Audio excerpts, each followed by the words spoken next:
Okay. Fair enough. But I mean, you know, and you know, used to make stuff on the farm and make things go boom. You know, we weren't. Recording in progress.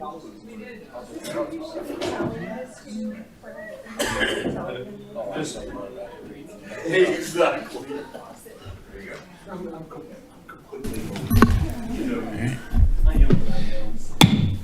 Good evening, everybody. I'd like to call to order the meeting of the Superior Town Council, the Superior Metropolitan District Number 1 Board of Directors, the Superior McCaslin Interchange Metropolitan District Board of Directors, and the Superior Urban Renewal Authority Board of Commissioners for Monday, October 13th, 2025. Can we all please rise for the Pledge of Allegiance? Pledge allegiance to the flag of the United States of America, and to the republic for which it stands, one nation, under God, indivisible, with liberty and justice for all. Roll call, Shannon. Mayor Mark Lasis. Here. Mayor Pro Tem Jason Serbu. Here. Councilmember Heather Craycraft. Here. Councilmember Mike Foster. Here. Councilmember Jen Cowish. Here. Councilmember Stephanie Miller. Councilmember Neil Shaw. Town Manager Matt Magley. Here. Town Attorney Nicholas Hartman.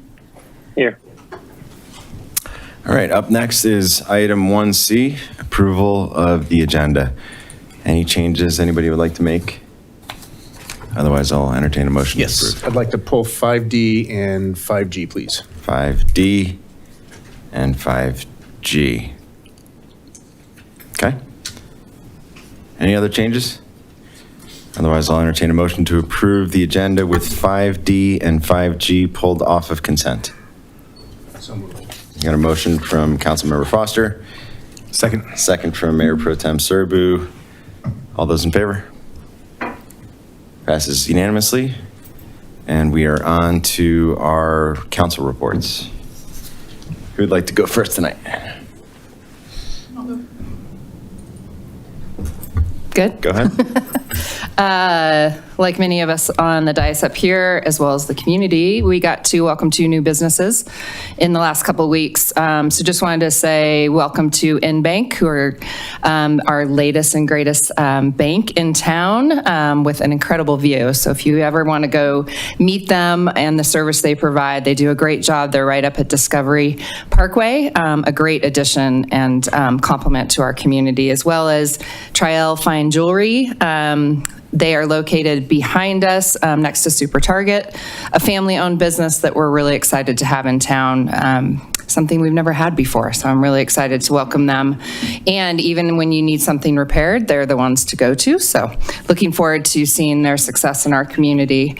On behalf of Superior Historical Commission, just wanted to give a plug to the fall program that they have worked very hard and put together for Wednesday, October 15th. That's this Wednesday.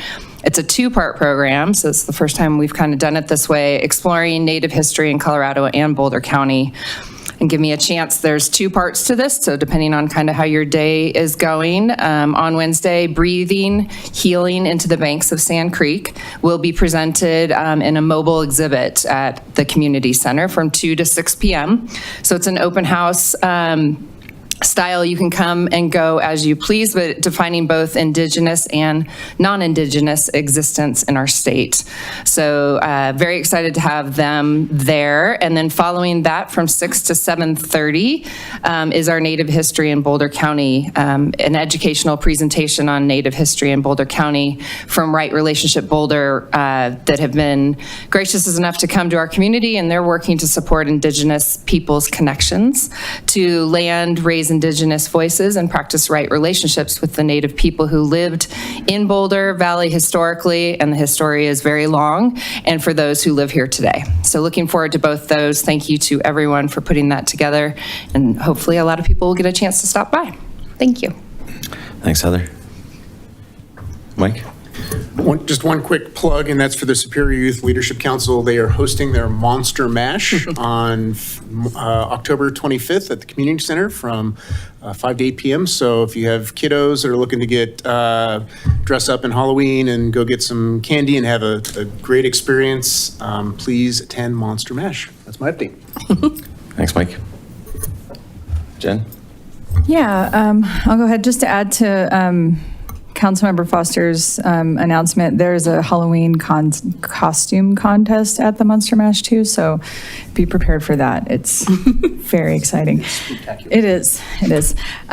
So I feel like it's been a long stretch since we met last. So I attended the Boulder County Community Foundation, Friends of the Community Foundation event. If you're not aware of the Community Foundation and the work that they do, just a couple things that impacts Superior specifically. They contributed funds to the Kite Run Senior Affordable Housing Project. So that was much appreciated by them, as well as when the Marshall Fire folks returned home and the council is able to attend some of their arrivals back to their home, the Community Foundation funded a welcome home bag that was given to all the families that moved back in. So I just want to point out that they are doing a lot of work in the community, and in some of the programs that are going to be cut from the state budget cuts, they are on top of that. And so if you're looking for anybody to give you answers on where the highest needs are or where donations should go, that's a really great place to start. And they're easy to find. Just Google, Boulder County Community Foundation. So I attended the Regional Air Quality Commission. Excuse me. This is my second meeting, I think. Yeah. Sorry, there's a lot of meetings. But we're working on a blueprint strategy, which is essentially to address the non-attainment standards, standards that haven't been met for ozone quality.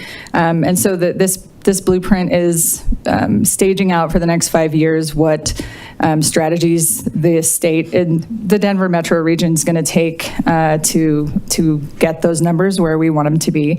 So it's been really exciting.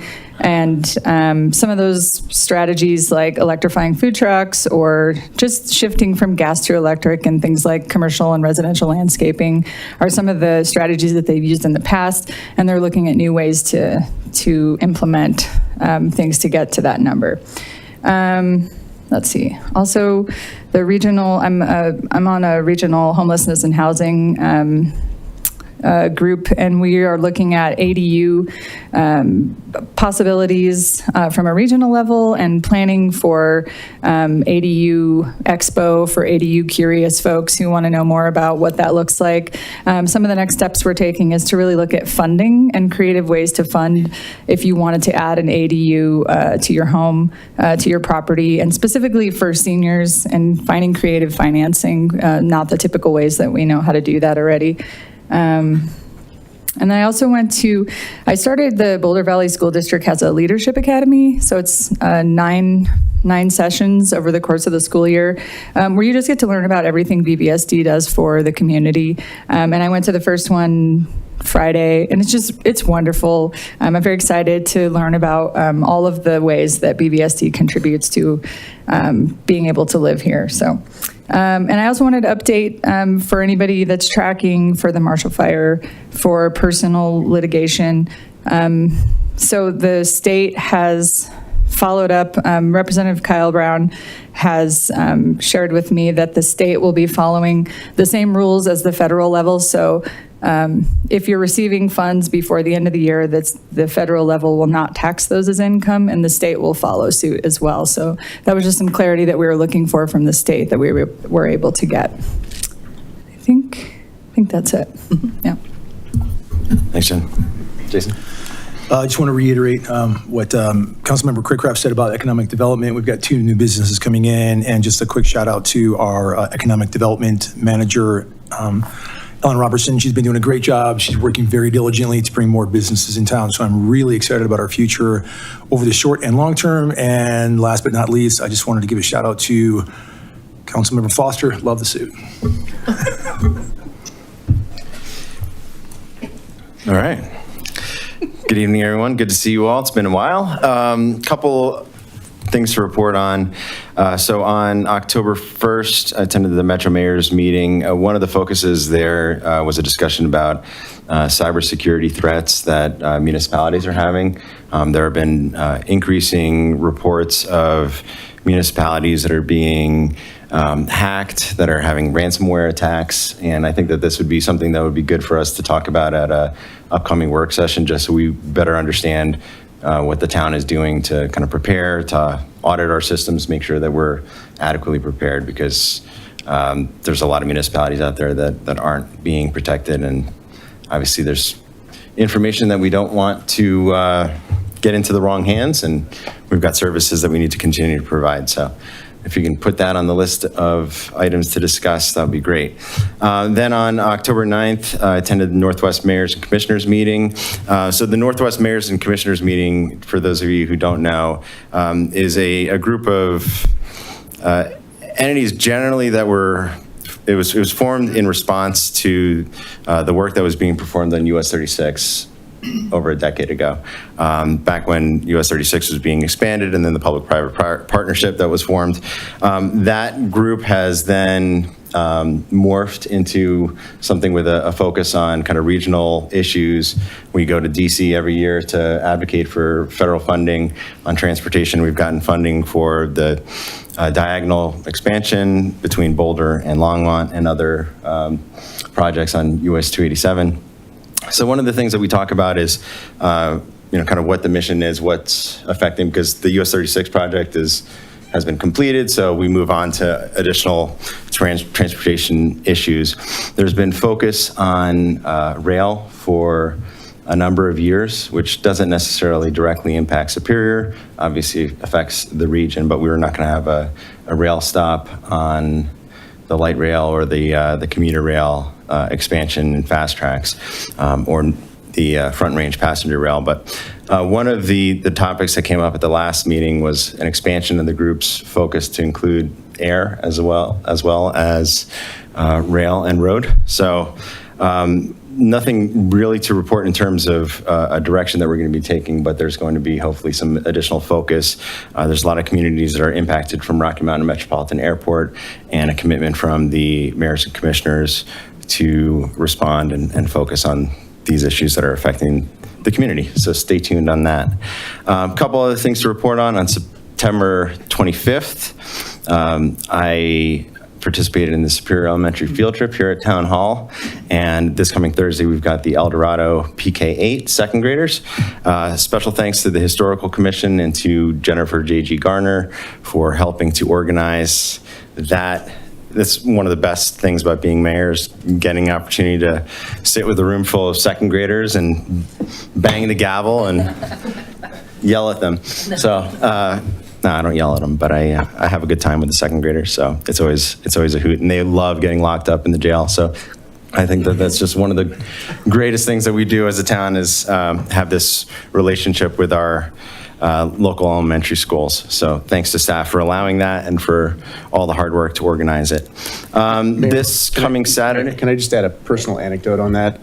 When I was in sixth grade, I did something similar, and that's what got me involved in wanting to be civically engaged and work in local government and ultimately run for local office. So what you're doing and what you did will have an impact that's going to get some kid to run for elected office someday. It's so much fun, and we've got such really smart and intelligent kids here that have great ideas. We talked about bike safety and e-bike safety and park amenities and pool improvements and the things that they like about. So we make it, this isn't just a presentation where it's a one-way street, but I certainly learn a lot from the kids as to what they like about our town. Last thing on my list is this coming Saturday is the final Fall Fest. So it's the Summer Market Fall Fest edition in downtown Superior from 9 a.m. to 1 p.m.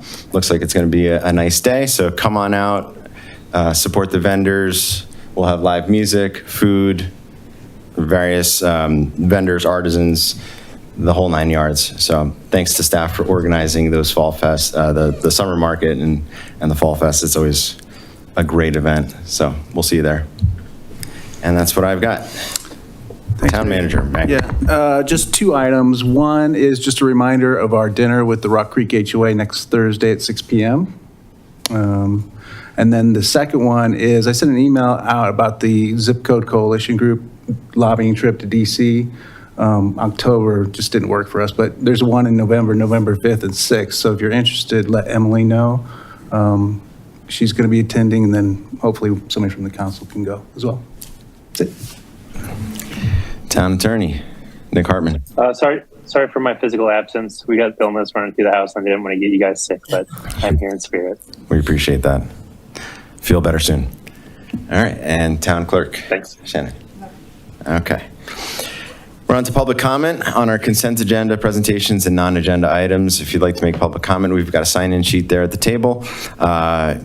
We take public comment for 5 minutes per person, first come, first serve.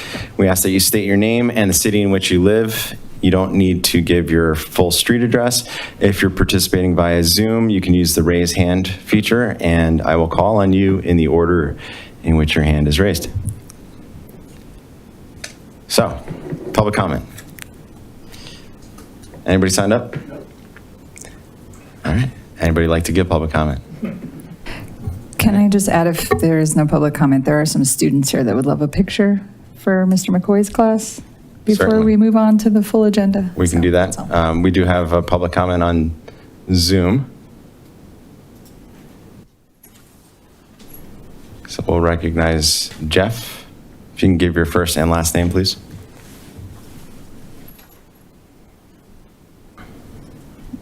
Hi, Jeff Cody, Superior. Can you hear me? Loud and clear. Great. I just want to remind anyone and everyone watching this evening that there is an opportunity, excuse me, for residents to go weigh in and give feedback that will hopefully be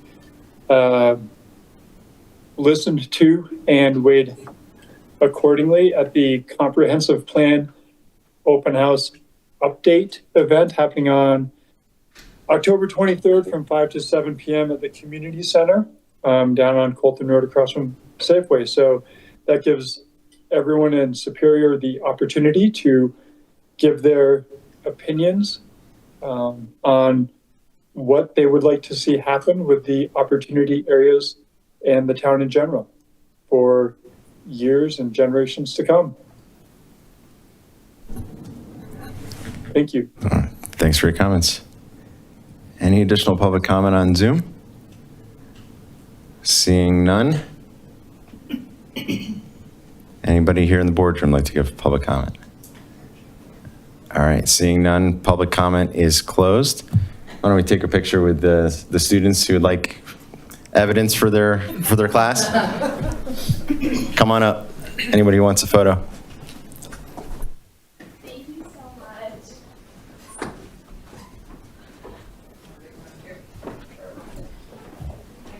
You come down in front. Joey, you want to picture?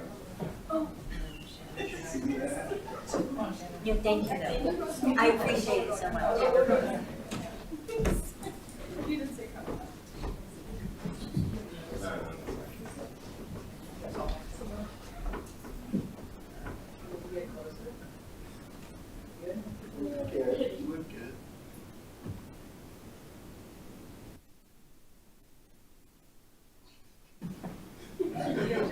We need one more. One more? Yeah. Yeah, we can do the Eagles house as well.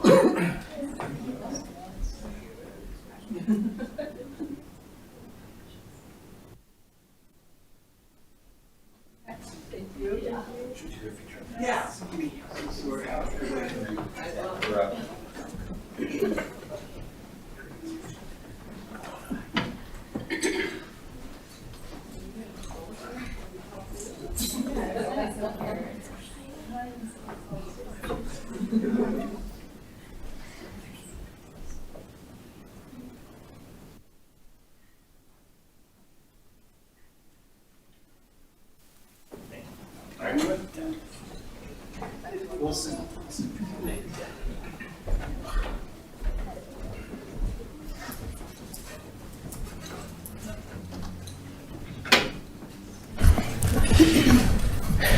All right, and we are on to our advisory committee interviews. which is item 3 on our agenda.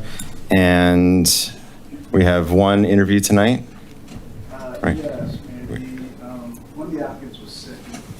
Wasn't able to attend, Elizabeth Reynolds. So we'll have to reschedule Elizabeth for a future date, but Gordon Sims is here tonight. If you wouldn't mind coming up to the podium, introducing yourself, and just give us a little bit background why you're interested in working with our Open Space Advisory Committee. Yeah, I'm Gordon Sims. I've lived in Superior since '93, so long time. Moved in when I was like 15, yeah.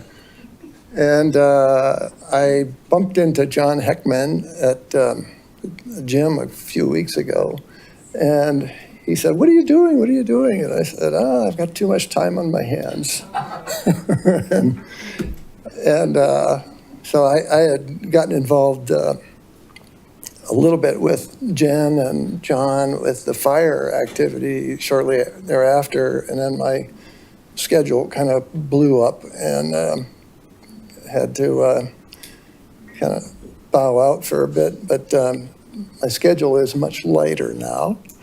And so I looked into the open space position and watched one of the meetings on the video and read through the raft of documents that there are. And I thought, I think this sounds like a good place to spend some time and make some little contribution to the town. So that's how I got here. And so I've been, like I said, we've been here since '93. Our kids grew up here, and they're gone now. And so I thought, let's see what you're looking for, and if I fit the bill, and be fun to contribute. So, Well, we appreciate you throwing your hat in the ring and stepping up to serve the community. I'll turn it over to the council for questions. Gordon, have you had a chance to review like the OSAC plans? And I'm curious, any perspective on that you'd like to share with us this evening? Well, it's a big, broad set of topics that they deal with, and so particularly watching the last meeting, or I guess I watched the video of the September meeting.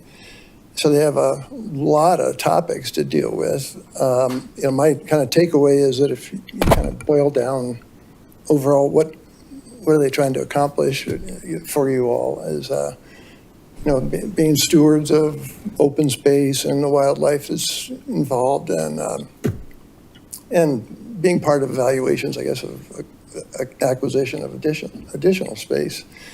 But I think just the nuts and bolts and details of what they're doing, take a little time to kind of really get up to speed on, what's involved and what they need. And, one of my takeaways was the last type of work I've done is I'm a strategy development facilitator for companies, leadership teams. And, my initial reaction is, okay, so what are the big priorities here that the town council would have? If you were going to say, the top 5 things that we would really like this group to accomplish, if you can even describe them that way, or to help you accomplish, that would, I don't have that kind of feedback yet because I haven't had a chance I haven't really spoken to any of the folks on the committee. But it looks like there's a lot to do. There's a lot of kind of ongoing work. It looks like they do with, they were talking about what do we do to put systems in to monitor, how many people are using the trails and where should trails change. And then we're talking about a whole host of other topics. And so it seems like there's a lot to do. I've got a pretty varied business background, financial background, and marketing and selling. And so I think I'm pretty adaptable to different environments and could help out kind of where they need help, I think. And so it just sounds like overall kind of an interesting, big endeavor that I'd like to contribute to. Great, thank you for that. Just one more question. Yeah. And you might have alluded to this earlier in your answer. What would success look like to you after you complete your term on OSAC? I just asked you that question. You know, part of like what I do is exactly that, finding out from a group or leadership group, what does success look like? In my case, I've usually are looking 3 years out for people to make a choice. Because usually, at least in businesses, companies sign up for too much. They try to do too many things. And then a lot of things, it's hard to get things really accomplished. So, I'm not being glib here. That's kind of the question that I was raising a minute ago, what success looks like for you all. And I mean, success for me personally would be just being able to contribute toward achieving whatever the group needs to do, and helping out the group where I can. So I don't know if I cheated on your answer or not. Like, Thank you, Gordon. sure. I'm curious, so the skill set that you bring could be overlaid on multiple committees, right? And we have vacancies in many of the advisory roles. And so I'm curious, what is it about the open spaces specifically that you're interested in versus some of the other ones? That's the one that got shoveled to me. So when I talked to John, he said, "Oh, let me keep an ear out," and so about 3 or 4 days later, he sent me an email and said, "Hey, take a look at this," and it was an email from Christy Rebecca that looking to recruit for this role, and so. That's what I've been looking at. I mean, if there's, if you got other ideas, I'm curious, but I haven't really explored other ones. Any additional questions? I'll ask one. So we recently had a rezoning hearing on the Town 15 property. Our Open Space Advisory Committee made a recommendation that we rezone the property as open space natural. The application that came before the board was to rezone the property as open space recreational. That failed. Do you have any opinion one way or the other as to? The recreational failed? The recreational failed. So the current zoning is still. This is the corner down by the roundabout, right? Right. Do you have any feeling one way or the other as to how that property should be used? I mean, it's a pretty big area, and it seems like it would be adaptable to putting some recreational types of things in there. I don't know if there's a sense that there's a shortage of that, and what the budget would be that's involved with that. I go on walks all the time, and so I'm walking through there, and it always seems like here's a big chunk of space that could be used for something. I don't know exactly what, but leaving it natural seems maybe the easy way out. I don't know. Fair enough. Yeah. All right. Well, thank you very much for applying, and we will be taking action on your application at a later date. Sure, thanks. Thank you. All right, we're on to item number 4, which is our presentation section of the evening, and we've got our Eagle Scout candidates who are going to present tonight. We've got Malaya Medina and Julia Buck. We're both working on their Eagle Scout. Thanks, Mayor. Joe Buck is going to provide some introductions, and then we'll have the Eagle Scouts come up. All right. Well, thanks for giving them an opportunity to raise awareness for their Eagle projects. So Malaya and Julia are 2 of our Life Scouts. For those of you that aren't familiar with changes in scouting, several years ago, Boy Scouts of America switched to allow girls in as well. So it's co-ed, and now it's Scouting America. And so now you're starting to see a wave of girls getting Eagle as well, which is really great. So as they advance through the ranks, both of them are currently Life Scouts, and that's the rank right before Eagle. As you evolve through the ranks, that all of them. Sorry. I'll try and be more complete. Yeah. They, each rank builds on the previous one, and early on, you have to do, you're earning your badges and do different types of, you have to be involved in community service, and you do that, and then as you advance through the ranks, you have to start taking on more and more leadership responsibility and helping organize things in the troop. And so both of the Life Scouts here today have both served as senior patrol leaders for the troop, which is a great experience. And so now one of the things that they need to do is do a service project, Eagle Service Project. And it's not just to go out and do something, spend hours doing something to serve in your community. You have to organize it. You have to plan it and lead others to do a lot of the work. So they have to organize every aspect of it. And so that's wonderful for them to see. I mean, they can pick something that they're passionate about, that they see in their community as a gap that they want to be involved in, and then try and get others to be involved and work on their project with them. So it's wonderful to see the transformation as Scouts rise up through that. So I'll start with introduce Malaya. If you want to come up. Welcome. Oh, please. Any questions or is there? No, I'm just saying welcome. Oh, yeah. Hi, I'm Malaya. For my Eagle project, I'm hosting hygiene and first aid drive for A Precious Child. For those who don't know, A Precious Child is an organization that has helped over around 50,000 children last year. And well, the reason why I'm focusing on hygiene and first aid items is because when I visited them, the shelves in the hygiene section were basically bare. So I thought it'd be very helpful to fill that. The QR code is right there.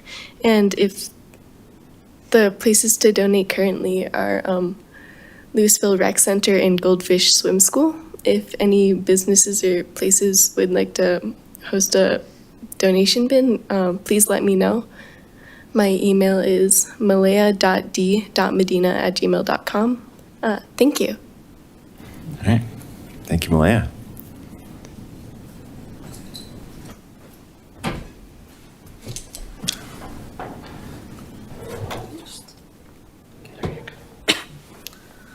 I'm Julia Buck from Troop 278. I've lived in this town for my whole life, and I wanted to do a project that would help my community. And my project is making heart-shaped pillows and cards for people with breast cancer. These pillows Velcro onto seatbelts so people who have gotten mastectomies or need more cushioning in the car can have extra comfort. For my project, I'm working with the organization J. Will Pink Village, which is an organization that relies on volunteer work and donations to create these pillows. The pillows are distributed to hospitals, and usually enough pillows to last the hospital a year are delivered at once. My project's goal is to create 100 pillows, which is enough to last 1 year. And along with these pillows, part of my project is making cards that are sent to the receivers of these pillows that let them know that we support and care about them. And this work helps build a community of hope and connects people who have shared struggles and triumphs, and each pillow impacts a life.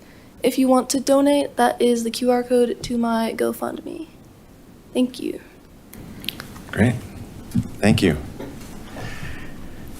Any questions for our Eagle Scout candidates?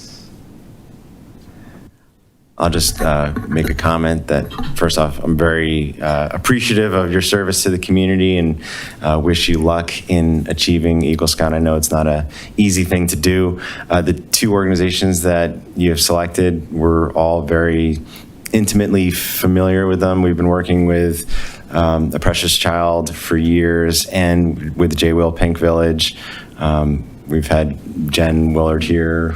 We did pillows, and it's wonderful to support great organizations, but it's even better when you're supporting organizations that are like homegrown organizations that are really impacting the local community here. So, and that's one of the things that, Jen obviously is a Superior resident and a breast cancer survivor, and her organization helps women in this area, but also beyond. And then Precious Child started out as just a little, local nonprofit that has turned into a really substantial nonprofit that's affecting people along the Front Range, but both of which are absolutely wonderful organizations. And they're very fortunate to have you serving them and helping out with the Eagle Scout project. And these Eagle Scout projects, there have been a number of them throughout the years that have helped our community in really lasting ways. So thank you very much for stepping up and serving the community. We're all better off because of it. I do have a question. Is it okay, are you okay with any of us sharing this information on social medias and things like that? Okay, great, thanks. That's great. All right. Well, thank you very much. We already took our picture, right, with the Eagle Scouts, so you got what you came for. Good luck. Let us know how it turns out. What's the timeline for getting the Eagle Scout Award? Do we have an anticipated schedule? November? Okay. Julia? Probably will end within like a month. Okay. All right, well, let us know once there's news, all right? All right, well, thank you very much for being here and for serving the community, and we wish you luck. We're on to our consent agenda now, which is item 5. We have pulled item 5.2 and 5D and 5G. 5D, and I can't speak tonight, 5D and 5G. So at this point, I'll entertain a motion to approve the consent agenda items 5A, B, C, E, F, and H. So moved. Got a motion from Councilmember Craycraft. Second. Second from Mayor Pro Tem Serbu. All those in favor? Passes. We're spending money. Let's do a roll call vote, Sorry. please. Roll call. Councilmember Craycraft, Yes. Councilmember Foster, Yes. Mayor Pro Tem Serbu, Yes. Mayor Lasis, Yes. Councilmember Cowish. Yes. All right, passes unanimously. And 5D. Mike?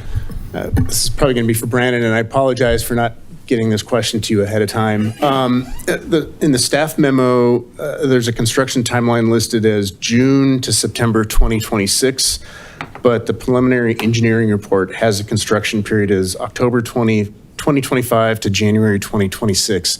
Did that get pushed out to accommodate holiday shopping and not disrupt traffic during the holidays, or was there some other contributing thing? So the project was really delayed by the grant award. So the grant's through the EDA. So it took them much longer than we anticipated to get us the schedule. So when we did that preliminary report that went in for the grant submittal, we had a much more aggressive schedule. So yeah, and actually the EDA people that we're working with are furloughed right now. So communication's been tough, but they've given us the go ahead to move forward. And then to help, I'll call it help reduce the number of caught off guard drivers they're in the number 1 lane turning north onto McCaslin and thinking instead of going to Boulder, they need to go to Denver. So they shoot all the way across 3 lanes of traffic, which creates a lot of safety issues. Are there any design considerations for putting like North 36 in the number 1 lane north of Marshall Road and a South 36 marking similar to what Denver has done on Park Avenue right there by the ball field, so you know to get onto 25 or I-70? I saw that on the preliminary designs for Marshall Road, but I didn't see anything on McCaslin specifically, and I'm just trying to think of ways to reduce the number of caught off guard drivers. Yeah, we can definitely look at that. I know we have some striping on the roadway now regarding US 36. Okay. And there's some signage too, but anything we can do I've seen the same movement you've seen, so anything we can do to better focus that attention on what lane you need to be in, and we can look at that as part of the project. Okay. All right. That was it. Thank you. And we'll definitely bring the design to council as we progress through the project too. Okay. Great. Thank you. Yep. Thanks. With that, I'll move approval. All right, you got to read it. Yep. Oh, got to pull it up now. Sorry. Give me a second. There is the resolution.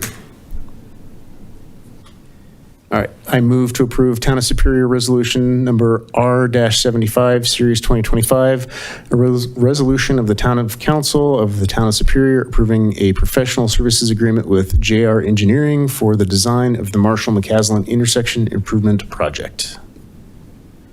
And we got a motion from Councilmember Foster. Second from Mayor Lasis. Roll call vote, please. Councilmember Foster, Yes. Councilmember Cowish, Yes. Mayor Lasis, Yes. Councilmember Craycraft, Yes. Mayor Pro Tem Serbu. Yes. All right, passes unanimously. And 5G, consideration of a resolution of the town council approving a purchase of a fleet vehicle. Yes. So Matt, first of all, I just want to say I'm really excited to see the purchase of, or proposed purchase of an EV truck. That's fantastic. I love that. When I was on ACES, we talked about using EV trucks for snow plowing. And at that time, this is several years ago, there were a lot of concerns about, could an EV truck accommodate snow plowing and things like that? So I'm wondering if there's an opportunity with this vehicle purchase to pilot that, maybe on some of the paved walkways or something, just to see if it's something that's even viable. Yeah, we hadn't talked about that. I'm not sure it's equipped for a plow, so we'll have to look into that. Okay. And then I'll have to circle back with Brandon and Leslie and see if that's a possibility. If it's not, I totally get it, but I just wanted to ask the question. Yeah. Okay, great, thank you. With that, I'll move to approve Town of Superior Resolution Number R-77, Series 2025. Resolution of the Town Council of the Town of Superior approving the purchase of a 2025 Ford F-150 Lightning Pro four-wheel Superior Crew, Super Crew, sorry, from Kincraft Ford Fort Collins for the use of the town's Park Recreation Open Space Department. All right, we got a motion from Councilmember Foster. Second from Mayor Lasis. Roll call vote, please. Mayor Lasis, Yes. Mayor Pro Tem Serbu, Yes. Councilmember Cowish, Yes. Councilmember Foster, Yes. Councilmember Craycraft. Yes. All right, we are moving on to our budget, which is items 6, 7, 8, and 9. We're going to open up the public hearing on consideration of a resolution of the Town Council of the Town of Superior adopting the town's 2026 budget and approving the town's 2026 appropriations, adopting a fee schedule, and levying property taxes for 2026. A consideration of a resolution of the Town Council, the Board of Commissioners of the Superior Urban Renewal Authority, approving the Superior Urban Renewal Authority SURA 2026 budget, consideration of a resolution of the Board of Directors of the Superior McCaslin Interchange Metropolitan District, approving the Superior McCaslin Interchange District Metropolitan District SMID 2026 budget and levying property taxes, and consideration of a resolution of the Board of Directors of the Superior Metropolitan District Number 1, approving the Superior Metropolitan District Number 1 SMD Number 1 2026 budget and amending Appendix A of the district's rules and regulations to be approved for publication. Yes, we do. All right, gavel in the public hearing. Thanks. This is how we spend money in property tax. Thanks, Mayor. I just wanted to thank the council for your time during the 2 budget work session reviews. 6 hours of your time, so we appreciate that. And I want to thank Jeff and Valerie and Kim for their work that I think starts in April, maybe May on the budget. So, and then all the department heads and staff for all the time they put into the budget. So, thanks. Turn it over to you, Jeff. Jeff Stonetown staff. I want to thank Matt for all his help in getting this budget to tonight, as well as the 7 council members. So I've got a brief presentation to kind of go over what you guys will approve, tonight. There'll be 7 complete budgets or resolutions you'll do. Town of Superior, which is made up of about 8 different budget funds that make up the Town of Superior. Then you have the Superior McCaslin Interchange District, the Superior Urban Renewal Authority, and then 3 separate funds, but 2 budgets, 1 budget and the resolution for Superior Metropolitan District Number 1, which is the utilities, the water, sewer, and storm utilities. So you can see in total, there's 17 funds that come to $76 million. That's a little bit higher than it has been in the past because of the capital projects with the new bond proceeds and sales tax that we've done in 2025. So the budget document is a critical communication tool for the council to their residents. It reflects policy decisions, goals, and priorities of the town. The following is each one of those goals and kind of identifies budget items that satisfies those goals. First one, enhance financial stability and business retention, something the town staff and council is always working on. In the 5-year plan, the development for downtown Superior and other limited, as we get built out developments, will generate $8.4 million in one-time revenue. That's including water taps, sewer taps, building use, permit and plan checks. So that's all one-time revenues. And then a net ongoing revenue over the 5 years of $1.25 million is kind of what the estimates are for the revenue coming in from the new development. Again, trying to find ways to diversify revenues, operating efficiencies, debt refinancing, as well as, continued property valuations and growth will allow the town, I should say council, I didn't catch that one, to maintain the town property tax mill levy for 2026. So in 2026, that mill levy in total will be 12.127. The Superior McCaslin Interchange District, that is pretty much the marketplace, and a few others, will stay the same at 21.47. That's down 38% from when in 2012 when it kind of hit its peak. We're still working through, and we'll have some impact next year on House Bill 24B 1001. That was the reduction in assessment values every year, and next year we will see a drop. Luckily, well, good and bad, we will see a minimal impact on next year's budget, not as much as we had budgeted in last year's budget for 2025, looking in 2026. So we did have a little bit more property tax revenue. There will be another smaller reduction into 26, into 27 collections for commercial properties. Those will go from 26% assessment rate to 25%. So after that, then it should be all on the books unless something else changes. But those are the things we work through on that. Enhance financial stability and business retention. Again, trying to find self-sufficiency and stability in the utility operations. And this has been something that boards in the past and this council has worked on, back in the, as you can see, 2006 to 2015, we were moving in excess of $1.5 million a year into SMD1 with new development, operation benefits and just growth. We've been able to not have to transfer any general fund revenue since 2015, and there is no plan to do that in the 5-year planning horizon. Again, more financial stability with Ellen, as the economic development manager, and some third-party consultants she works with, continue to find ways to incentivize and recruit businesses into town. Again, working with the chamber with the council's financial support that was increased in 2026 to help continue that development and business retention. Provide excellent public services. In this year's budget, those are the 4 new positions that have been added. The admin position of IT tech going from part-time to full-time, communication specialist going from part-time to full-time, the rec coordinator facilities programs position going from part-time to full-time, and then a new Parks and Rec event coordinator. So those are the 4 positions that have been added to the budget in 2026. And then 2 part-time positions, a code enforcement officer, and then a seasonal open space ranger. So those are the new positions that are in the budget for 2026. Capital programs, again, as I mentioned, this is larger than it's been in the past because we got about $17 million in bond proceeds here this year that we'll be spending over the next 2 to 3 years. And you can see the big projects there. I won't go through them all, but Rock Creek Parkway,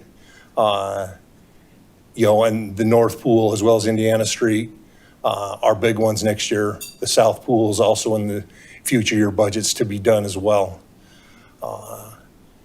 And then these other ones down below are continued projects out of the regular CIP fund that we've had for years. So that's kind of two separate funding sources, but these are the big projects that have been added out of those bond proceeds in 2025. Jeff, real quick, just to clarify, on the North Pool renovation, is that the 5.27, is that the value engineered final value, or was that the placeholder in the budget, and we still need to talk about what the value engineering looks like? That's, we're still working on the value engineering. Okay. It has been finalized. Okay, great, thank you. Yep. And then We utility did system. increase that, though, from what was previously in the budget. Utility system capital maintenance is about 6.3 million in 2026. Reuse water system, some upgrades there, as well as water treatment plant, starting a solids handling facility, as a lot of these are federal mandates that we're working to get ahead of, so we're not doing them last minute. Some process pump maintenance in the wastewater treatment plant, as well as some aeration blower upgrades. We've done quite a bit of work up there in 2025 with some of the federal money, the ARPA money we're spending here in 2025 that will be spent. These are kind of continued additional kind of upgrades for those type of projects. Then the big one in the water fund is our participation in the Windy Gap Chimney Hollow Reservoir, which is, almost completely done right now. But that will then, we didn't take out the debt, but Northern did, and we've got payments for that project through 2055. But that will then, firm up the town's water rights to where in futures as development continues, and if there is drought or whatever, we will have a firm water source that we'll be able to know that we've got for years to come.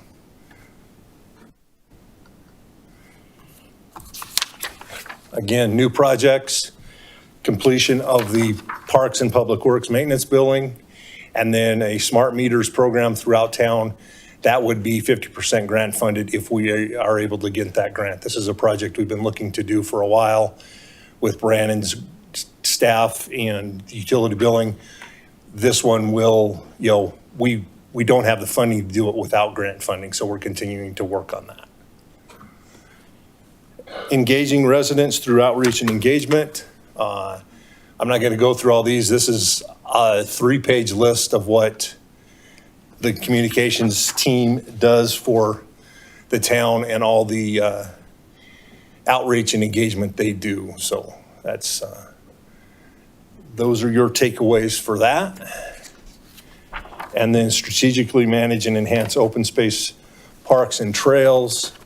Again, continued open space coordination and education efforts with Boulder County, master plan implementation, and then next year we've got the budgeted for the Colson property purchase with some of that funding coming from the Mile High Flood District. So those are in next year's budget.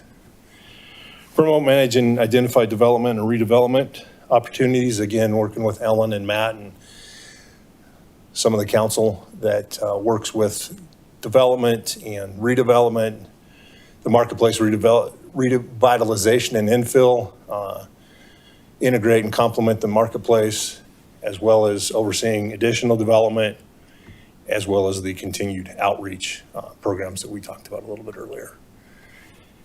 And then realize the town's sustainability action plan, again, continuing to work with ACES, as well as continuing the town-sponsored water conservation efforts. Some of the assumptions we use for revenue, again, as I talked about, House Bill 24B-1001, there will be a slight decrease in property tax revenue we will receive in 2026 compared to 2025. That has been factored into the budget.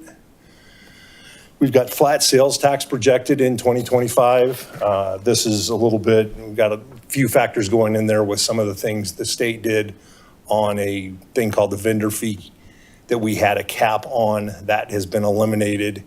And then with a new grocery store coming in across the way, we've tried to do our best guess on what we think that will do to some of the town stores. And so that's why we've come to a flat 2026 sales tax revenue. Again, a reminder, sales tax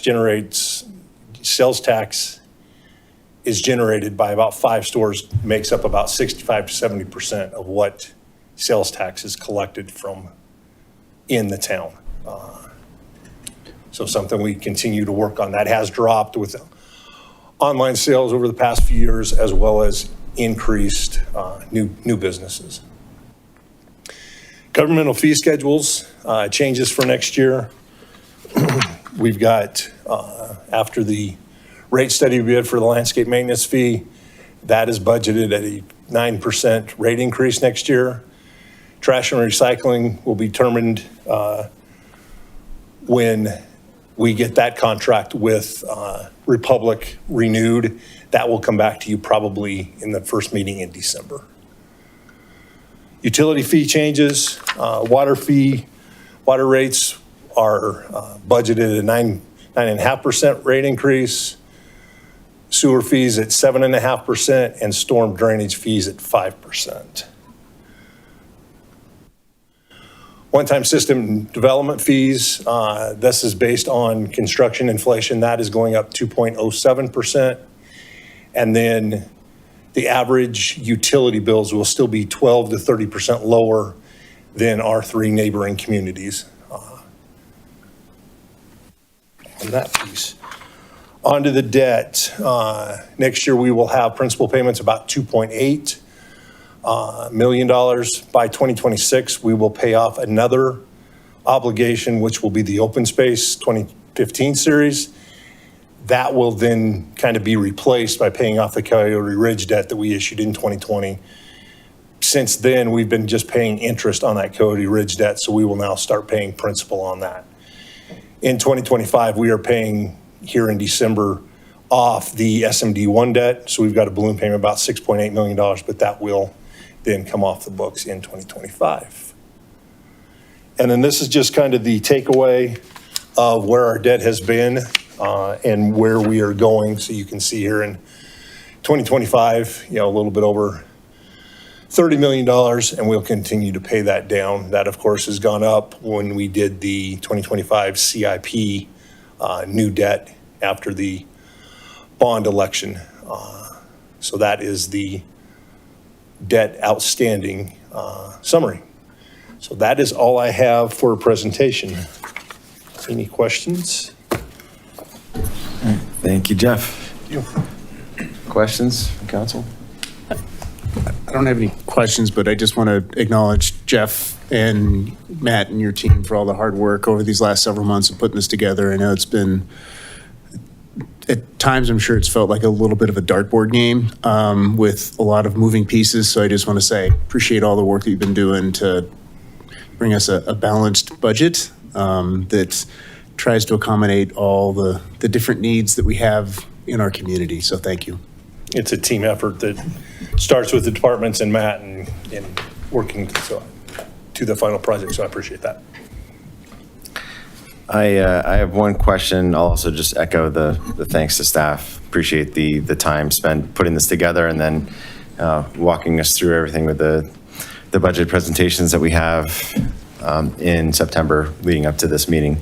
So on the bond proceeds and the pool projects, we had a little back and forth on email on just how things are going to be paid for and just the plan, but just for purposes of disclosures to the public. So we have plans right now and financing through the bonds and a plan to construct the north pool. We've in 26 to 27. So like next, not this winter, but the following winter.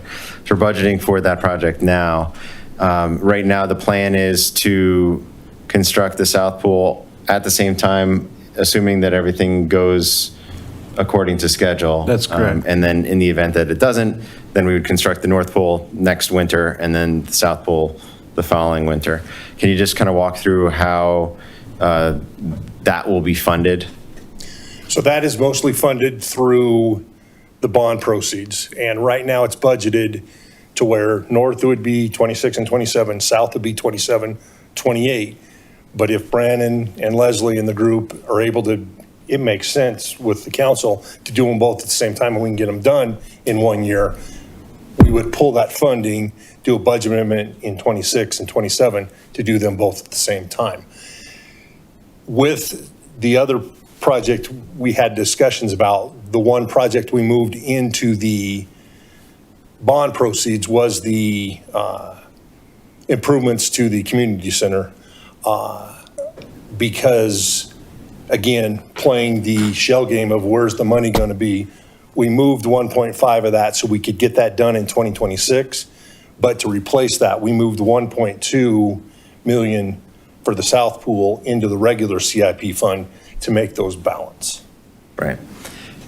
Thank you for that. Yeah, and so my just kind of question and concern and overall kind of position on this is, I don't have any objections to the budget tonight, and I'll be voting in favor of it. I just want to make sure that we're not spending all the bond proceeds and then putting ourselves in a position where all of a sudden the money's no longer there and we don't have the funds to do the South Pole project when we're ready to do the South Pole project. So, And staff have that's any, why we and- played that yeah. little shell game of moving that Right. one project, but moving funding back in. And we had discussions about that the bond proceeds were designed to basically give us a shot in the arm to accelerate CIP projects. They weren't necessarily the only place for funding for CIP projects to come from. We have an ordinary CIP budget that we pass each year, and we fund the projects that we're doing in that particular year out of that budget. So long as staff feels comfortable that we have an adequate plan in place to do the South Pool, notwithstanding the community center funds being put into the bond proceeds, I'm fine with the move forward. Jeff, could you go back? You said the community center, that's $1.5 million. Can you explain what that is for? Is that for a comprehensive overhaul and repair of the building, or? That is to repair the building and the structural damage on that building, so some of the cracks and stuff like that. In addition to that, it's also to improve the drainage Yes. around the building. Okay. Which And is having an impact on the structure of the buildings. foundation system too? Mm-hmm. So they're going to get in there and check at the existing Correct, conditions yeah. for 1.5? Yep. That's way too low. You're not going to get I that mean, down for 1.5. Brandon's pretty good about his estimates, and he's worked with the engineers on this, and he actually increased the budget to 1.5. Okay, thank you. All right. I mean, this is just a budget for it, right? So we'll have a contract coming forth to Yep. do that work sometime this We'll bid winter. it out and bring it forward to the council for approval. All right. Any additional questions for staff? All right. Thanks, Jeff. Thank you. I'll open it up for public comment. Anybody here in the public like to give public comment on our budgets?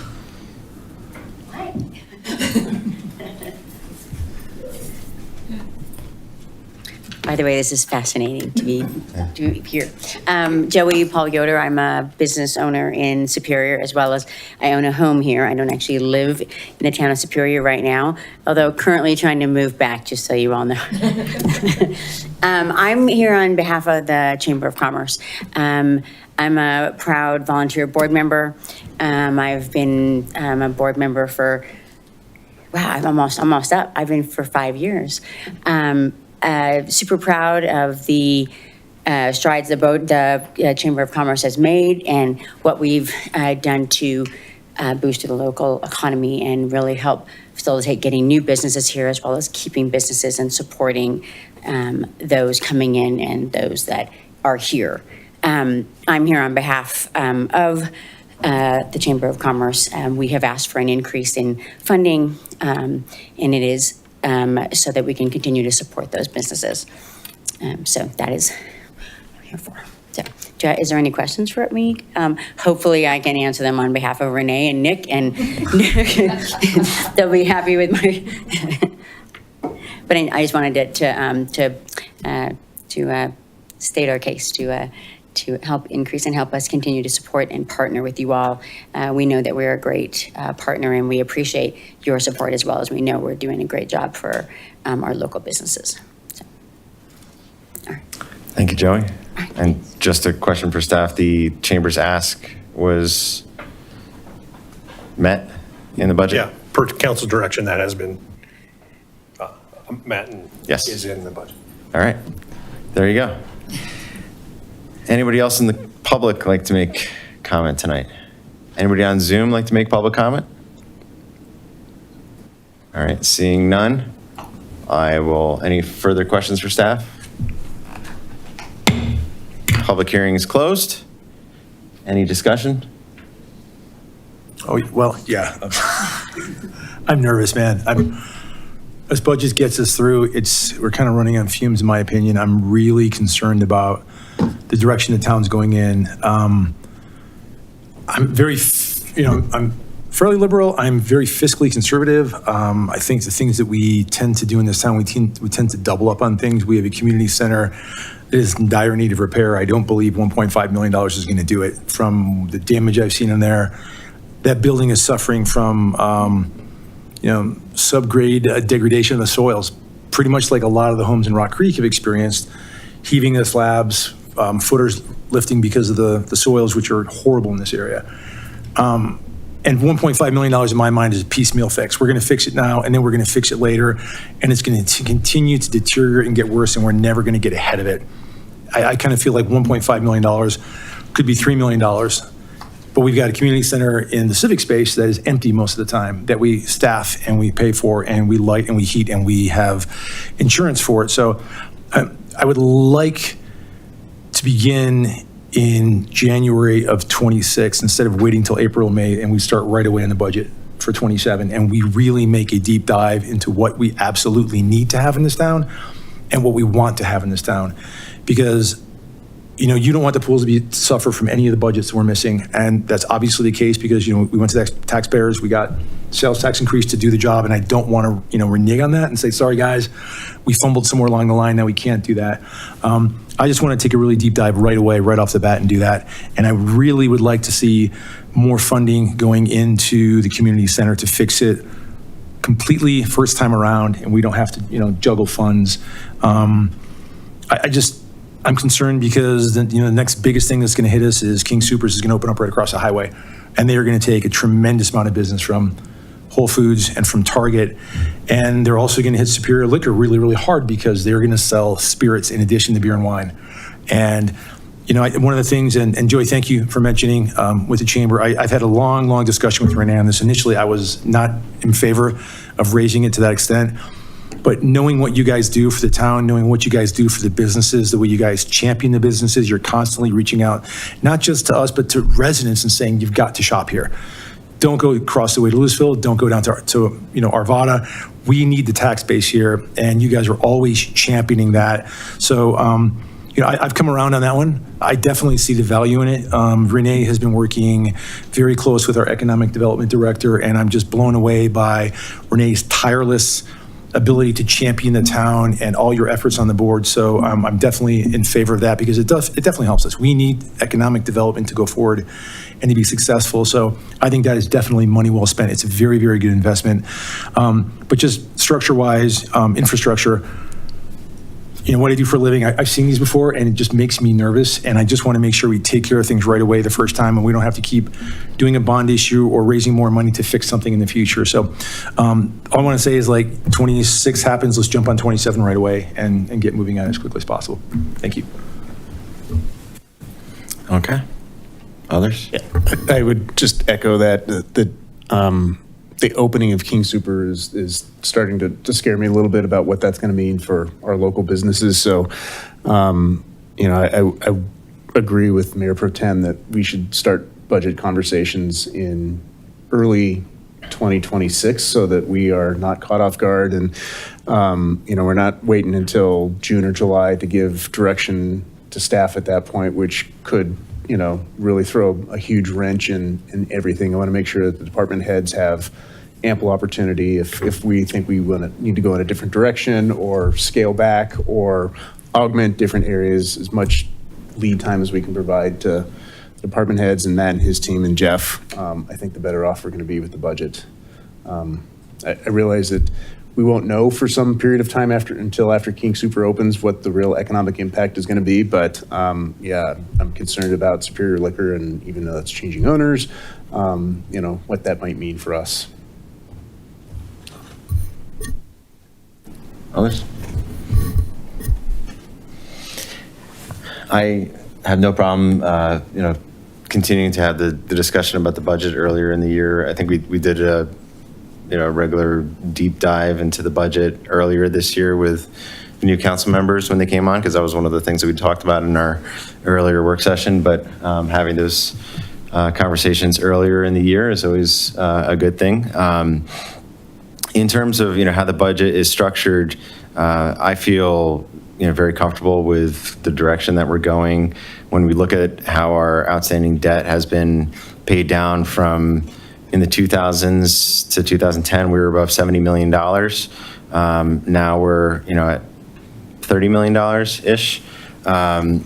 We have I think we've used debt appropriately at times to deal with major infrastructure investments, and that's why we went to the voters. Tabor protects the taxpayers. They require us to go to the voters before we can borrow money or raise taxes. So the voters approved it, and we're putting that money to work in investing in our roads and our parks and our pools in the community center. So I'm very thankful for that, and it's going to be exciting, I think, to see that work really pay dividends for the community. I think there have been years where our roads were aging, our pools were aging, and they were overdue, and so now they're getting the investment that they deserve.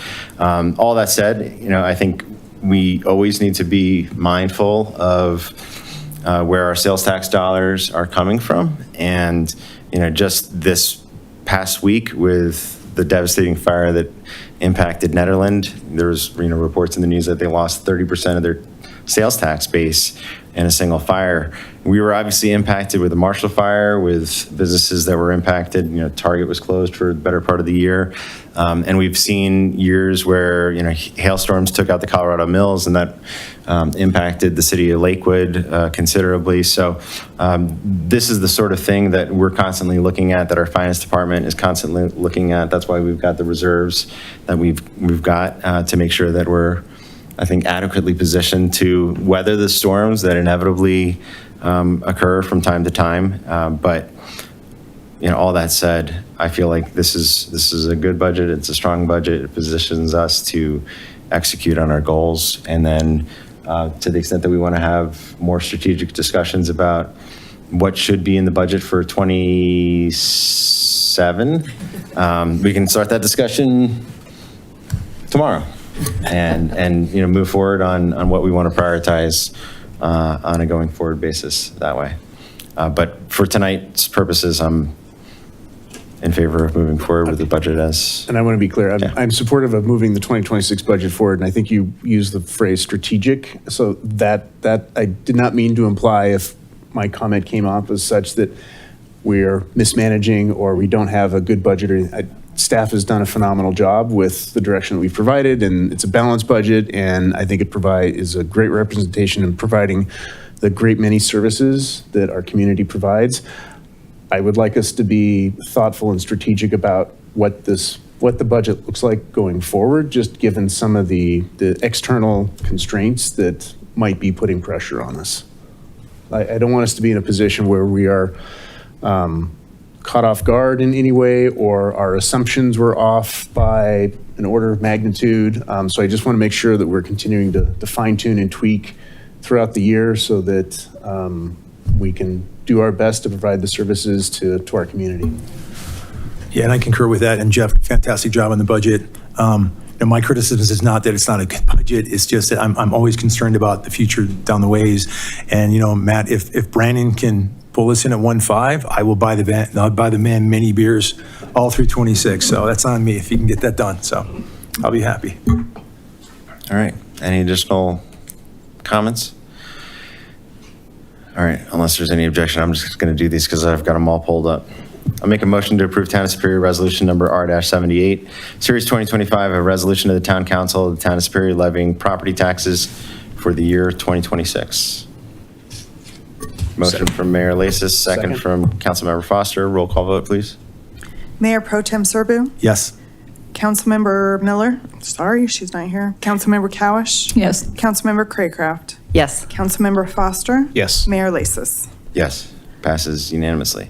All right, I'll make a motion to approve Town of Superior Resolution Number R-79, Series 2025, a resolution of the Town Council of the Town of Superior adopting a budget for the Town of Superior for 2026 and appropriating sums of money to the various funds and spending agencies in the amounts and for the purposes as set forth below for the Town of Superior, Colorado for the year 2026. So moved.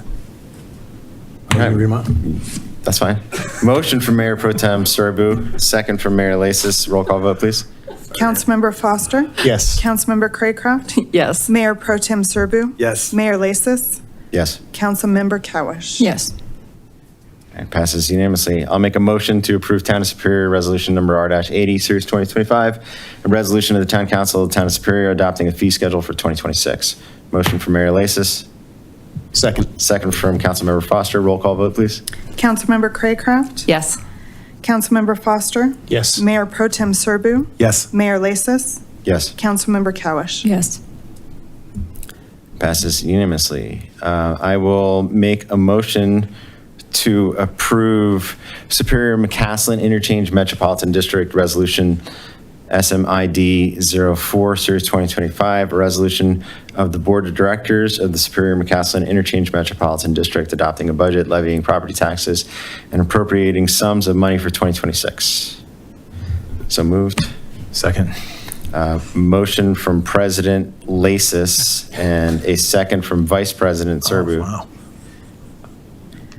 President Lasis? Yes. Vice President Serbu? Yes. Director Cowish?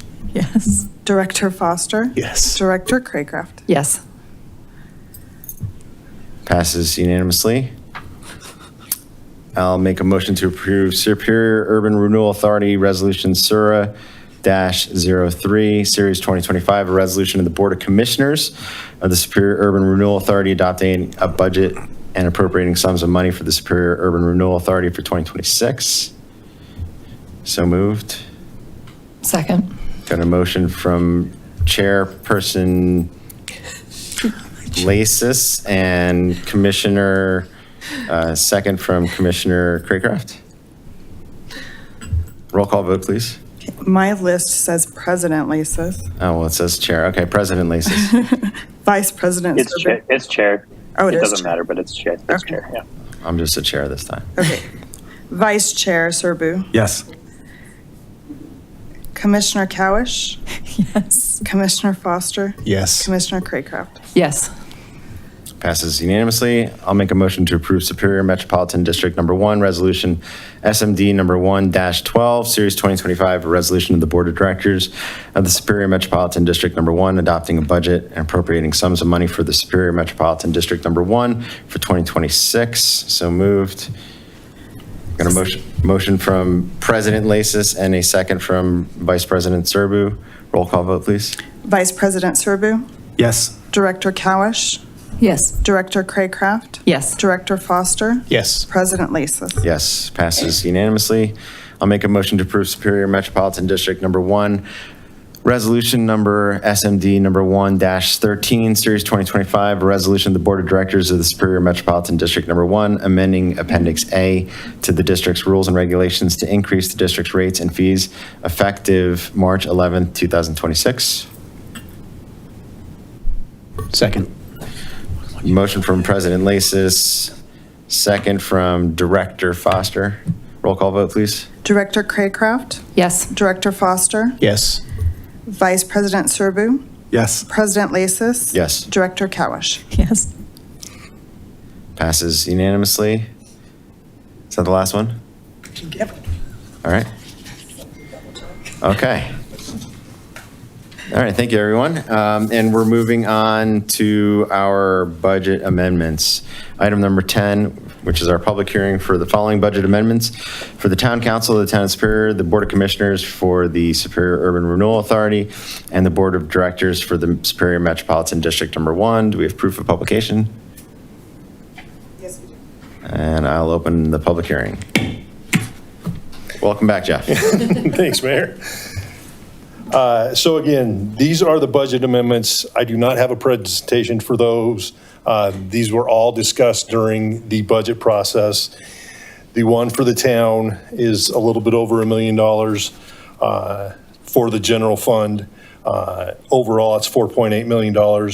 A lot of that is, broken out, $1 million in the general fund. Over half of that is the payments for downtown Superior public improvements for businesses that come in, and with the apartments and the hotels coming in, those are higher than what we had estimated, as well as a little bit of more property tax, which will go to the library, and then a transfer to the capital improvement fund out of the general fund to help pay for some of those expenses. So that's kind of what's in the general fund. The landscape fee, a little bit higher with, this is still kind of the warranty period that we are doing for Superior Commons, as well as the expenses for the rate study, as well as some, just higher expenses than what had been budgeted, electricity being one of them.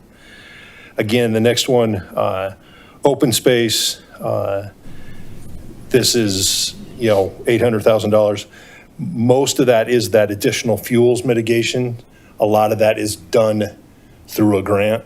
So depending on how much we're able to get done this year, that's what that budget is for, as well as the Coyote Ridge Trailhead.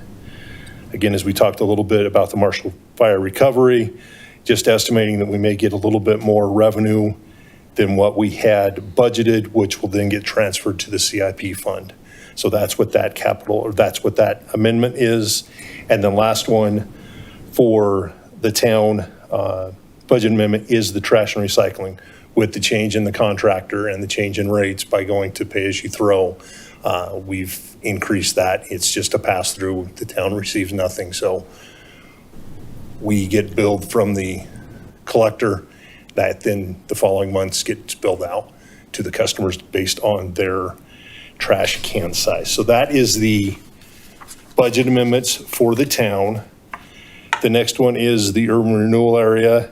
And again, this is just property tax that comes in that we estimate, and then depending on how their appeals go and what the final valuations are in November is what comes in. We are estimating we're light by about $600,000. This is, again, just a pass-through, comes into us, goes to the developer, as well as the other entities that get collections from that based on the agreements in the urban renewal area. So that's SURA. We do not have one for SMID this year. And the last one is Superior Metropolitan District Number 1, the water, sewer, and storm. The ones that have budget amendments in 2025 are the sewer capital, as well as the storm drainage capital. Sewer capital, again, is based on projects that were expected to be completed in 2024 that did not happen, with figuring out what we're doing with the ARPA money and that stuff. So there's, two big projects in here, that sludge dewatering of $750,000, a vac truck that, with the way vehicles were, we thought would get delivered in 2024. They just now got it. So that's another big chunk, as well as some of the irrigation basin improvements. So that is, a big number, but it's not something that's a new budget. It's a carryover from 24 that we talked about during the budget process. And then, again, the budget amendment in the sewer capital, the storm drainage capital is that fund's portion of that vac truck. We use that vac truck not only for the sewer line, but for storm drainage. So it's split. And because it didn't get purchased and didn't get delivered in 24, that's what that budget amendment is in 2025. Any questions on the 3 sets of budget amendments? Not for me. Anybody else? I had one question in 10A in the open space budget amendment of 800,000. 650 of that is for fuels mitigation. And just, this is probably more of a question for Matt. Given that such a significant percentage of that comes from grants, what's sort of our long-term play for keeping that sustainable? Or do we just say, once the grant funding runs out, that's a service we can't provide any longer? Well, I mean, we'll continue to pursue grant funding to help with those mitigation efforts, but also working with the county on funding. The 1A funds? Yeah. Okay. All right. That is something the staff, both Leslie and Brooke and everybody's looking at. So it's something we definitely discussed internally on that, because that was one of my concerns of, hey, this isn't sustainable into the future. So we're definitely looking into that. Okay, great. This is part of the funding for the goats? Correct. And that's probably I'm going to go out on a limb and say the only issue in which every single resident appears to agree. So keeping the goats as long as possible is. Sure there's somebody out there that doesn't agree with it. Okay, great, thank you. All right. Any additional questions for staff? All right. Thanks, Jeff. I'd like to open it up for public comment. Anybody here in council chambers like to give public comment on our 2025 budget amendments? Seeing none. Anybody on Zoom like to give public comment on our 2025 budget amendments? All right. Seeing none. Public comment is closed. Any additional questions for staff? Public hearing is closed. Discussion? All right, I'm going to make some motions again. I'm going to make Town of Superior make a motion of Town of Superior Resolution number R-81, Series 2025, a resolution of the Town Council of the Town of Superior approving a supplemental budget and appropriations for 2025. Second. I got a motion from Mayor Lasis, second from Councilmember Foster. Roll call vote, please. Councilmember Foster? Yes. Councilmember Craycraft? Yes. Mayor Pro Tem Serbu? Yes. Mayor Lasis? Yes. Councilmember Cowish? Yes.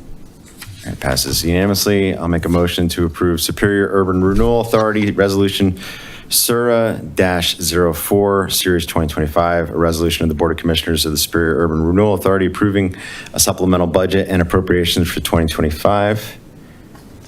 Second. We got a motion from President Lasis and a second from Commissioner Craycraft. Roll call vote, please. Chairman Lasis? Oh, I'm a chair? Okay. Yeah. Yes. Sura, correct? Yes. Okay. Vice Chair Serbu? Yes. Commissioner Cowish? Yes. Commissioner Foster? Yes. Commissioner Craycraft? Yes. All right, passes unanimously. The resolution in the signature line there has President Lasis, so we can just cross that out. I'll correct that. Apologies. I don't want to take a title that I don't deserve. Finally, I'll make a motion to approve Superior Metropolitan District Number 1, Resolution SMD Number 1-14, Series 2025, a resolution of the Board of Directors of the Superior Metropolitan District Number 1 approving a supplemental budget and appropriations for 2025. Second.